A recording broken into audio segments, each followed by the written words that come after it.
एक बार सोचिए, आप रात के 2 बजे बेड पे लेटे हुए फोन स्क्रॉल कर रहे हो। आपका दिमाग थका हुआ है पर हार्ट रेट फास्ट है। आप किसी और का लाइफ देख रहे हो और अपना लाइफ सडनली यूजलेस लगने लगता है। अगर आप कभी भी ऐसा फील करते हो कि यार मैं लाइफ में कर क्या रहा हूँ, कर क्या रही हूँ, welcome, you are not alone.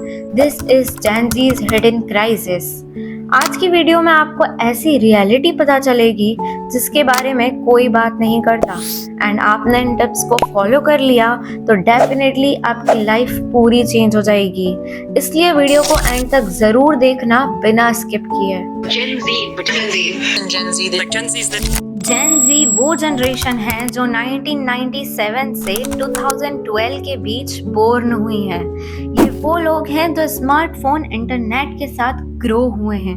UNICEF के रिसेंट ग्लोबल सर्वे के अकॉर्डिंग 60% जेन ज़ी दुनिया भर में ओवरवेल्म्ड फील कर रहे हैं। मतलब हाफ से भी ज्यादा जेन ज़ीज लिटरली लॉस्ट हैं। यूएस में भी एक सर्वे हुआ जिसमें 47% जेन ज़ी बोलते हैं वो ऑफन एंग्शियस फील करते हैं और 22% बोलते हैं कि उन्हें अक्सर डिप्रेशन जैसा लगने लगा है। ये नंबर सिर्फ स्टेट्स नहीं, रियल लोगों के रियल स्ट्रगल्स हैं। एंड इंडिया में भी कहानी सेम है। यूनिसेफ इंडिया के according 11% school student anxiety feel करते हैं, 14% एक्सट्रीम इमोशन फील करते हैं। इंडिया में 21% लोग बोलते भी हैं कि उनकी मेंटल हेल्थ का सबसे बड़ा दुश्मन उनकी वर्क लाइफ इम्बैलेंस्ड होना है। ये सारा डेटा एक ही बात दिखाता है कि दुनिया भर के जेन ज़ी एक साइलेंट बैटल लड़ रहे हैं। पर सबसे बड़ा सवाल ये है कि why is this happening and how can it prevented? First let's talk about why this is happening. पहला रीजन, पर्पस लॉस। हमारी जनरेशन के पास ऑप्शंस बहुत है। करियर ऑप्शंस हैं, अर्निंग ऑप्शंस हैं, क्रिएटिव ऑप्शंस हैं, लेकिन इसी के साथ आती है डिसीजन फैटिग। मतलब कि इतने सारे ऑप्शंस देख के माइंड डिसीजन ही नहीं ले पाता। इंस्टा स्क्रॉल करते ही आपको क्या दिखता है? कोई 21 में करोड़पति बन गया, कोई मालदीव्स में फोटो शूट कर रहा है, कोई इन्फ्लुएंसर बन गया, कोई क्रिप्टो से अर्निंग कर रहा है। ये सब देखकर आप क्या सोचते हो?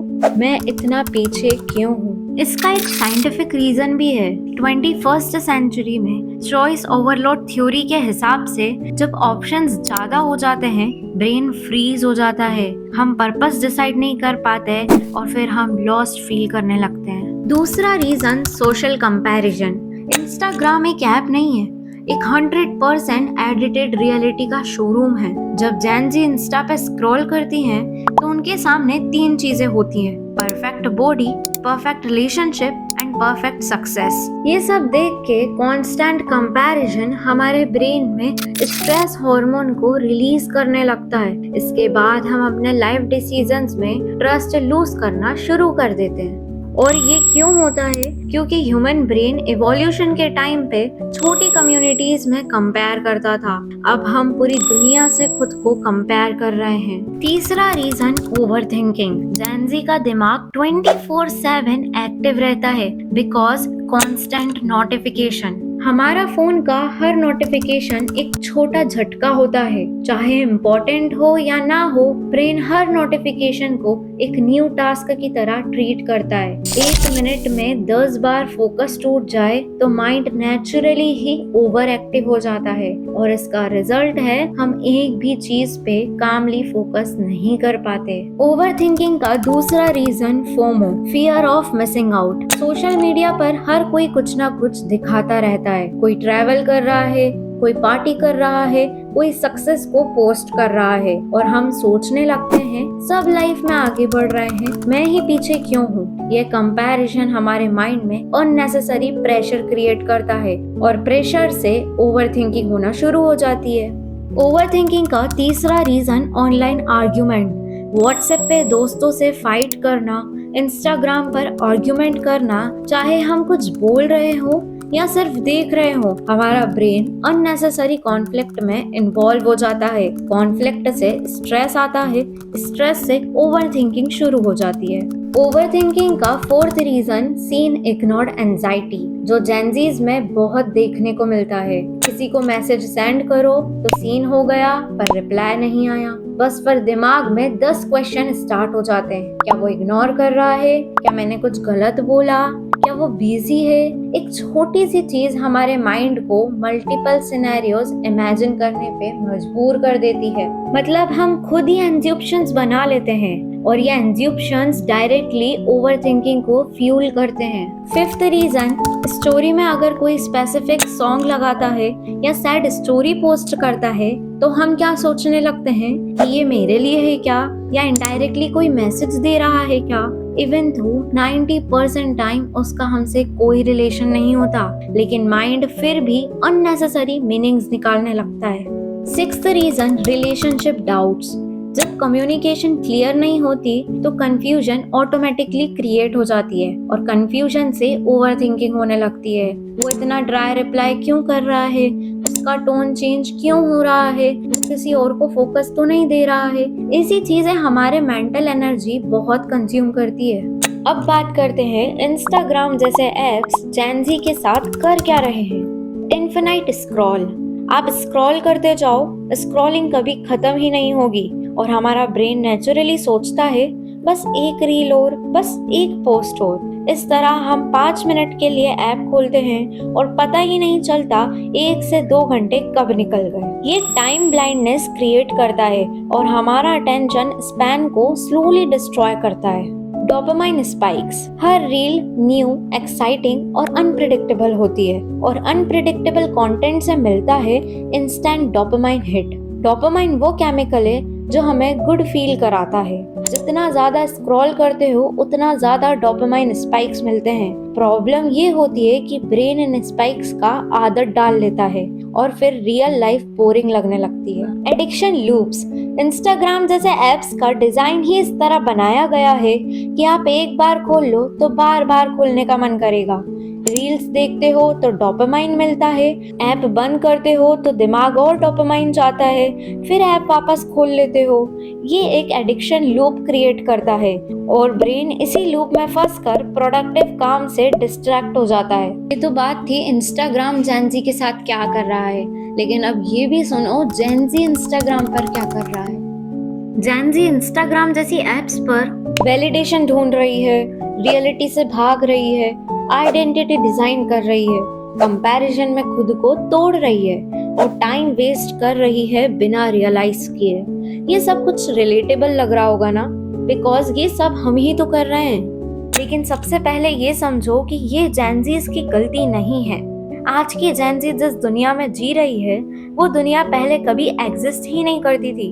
हम लोग जिस एनवायरनमेंट में पल रहे हैं वो पूरी तरह डिजिटल, डिस्ट्रैक्टिंग और एडिक्टिव बनाया गया है।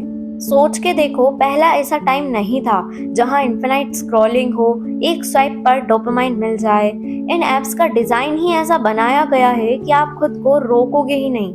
आज के apps, website, social media platform सब साइंटिफिकली डिजाइन किए गए हैं ताकि आप स्क्रॉल करते रहो, नोटिफिकेशन चेक करते रहो, ऐप से बाहर ही मत निकलो। ये सब गलती से एडिक्टिव नहीं बने हैं, ये सब जानबूझकर एडिक्टिव बनाए गए हैं। सो अगर आप खुद को एडिक्टेड फील करते हो, अगर आपको लगता है कि आप टाइम वेस्ट कर रहे हो या फिर आपको लगता है कि आप कंट्रोल नहीं कर पा रहे, तो याद रखो ये आपकी वीकनेस नहीं है, ये उनकी डिजाइन स्ट्रैटेजी है। लेकिन ये भी याद रखो कि उनकी डिजाइन स्ट्रैटेजी को ना आप चेंज कर सकते हो और ना मैं कर सकती हूँ, लेकिन आप अपने आप को जरूर चेंज कर सकते हो। डोंट वरी, अब जो मैं सॉल्यूशंस बताने जा रही हूँ, अगर आपने इन्हें फॉलो कर लिया तो बिलीव मी आपकी लाइफ का डायरेक्शन ही चेंज हो जाएगा। First solution, use phone for your purpose not theirs. सुबह 30 to 60 मिनट फोन मत उठाओ। Let your mind wake up naturally, not with notification. इससे आपका ब्रेन फ्रेश मोड में रहता है, ना कि डिपेंडेंट मोड में। एप्स को ग्रे स्केल पर रखो, इससे डोपामाइन 40 to 60% कम हो जाता है। होम स्क्रीन खाली रखो, सिर्फ 4 जरूरी एप्स रखो। सोशल मीडिया को सिर्फ फिक्स टाइम पर ओपन करो, जैसे कि 7 से 8 सोशल मीडिया यूज कर लिया। ये छोटी छोटी चीजें क्या करेगी, दिमाग में डोपामाइन स्पाइक्स कम होंगे, ओवरथिंकिंग बहुत कम हो जाएगी, फोकस बढ़ेगा और माइंड बिल्कुल पीस हो जाएगा। Second solution, body movement. Gen Z की एंजाइटी, स्ट्रेस, गिल्ट और कंफ्यूजन का 70% रीजन यही है कि हमारे बॉडी में जो एक्स्ट्रा एनर्जी जमा होती है वो बाहर नहीं निकल रही है। हम दिमाग से लड़ते रहते हैं, बट प्रॉब्लम माइंड में नहीं है, प्रॉब्लम बॉडी में है। इसके लिए रोज 20 मिनट वॉक पर जाओ। ये पूरे दिन की मेंटल हैवीनेस हल्की कर देता है। और कोई भी सिंपल सी एक्सरसाइज करो। बॉडी मूवमेंट से दिमाग के स्टक थॉट्स रिलीज होंगे, आपका माइंड लिटरली डिटॉक्स हो जाएगा, मूड स्टेबल होगा, बॉडी मूव होगी तो हॉर्मोन्स बैलेंस होंगे, ओवरथिंकिंग ऑटोमेटिकली कम हो जाएगी, क्योंकि जब एनर्जी फ्लो होती है तो माइंड शांत हो जाता है। थर्ड सॉल्यूशन, कंपैरिजन से निकलने का सिर्फ एक तरीका है, अपना खुद का स्कोर कार्ड बनाओ। जेनजी की सबसे बड़ी problem comparison plus pressure to be perfect है।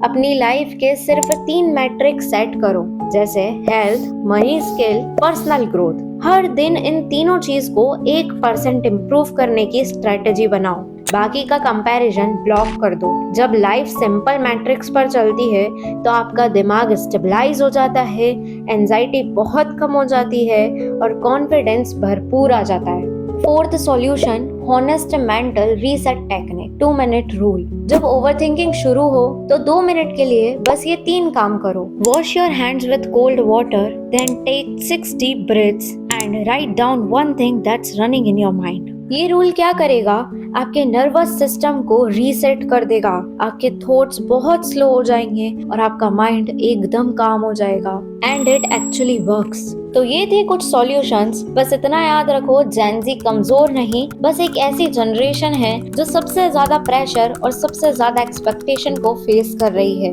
अगर ये सॉल्यूशंस आपने फॉलो कर लिए तो आपकी सोच और आपकी लाइफ दोनों बदल जाएगी। अगर वीडियो हेल्पफुल लगा हो तो ज्यादा से ज्यादा शेयर करना और कमेंट में जरूर बताना आपने अपनी लाइफ में क्या फेस किया है। और हाँ, सब्सक्राइब करना मत भूलना। मैं मिलती हूँ नेक्स्ट वीडियो में, तब तक के लिए स्टे कनेक्टेड।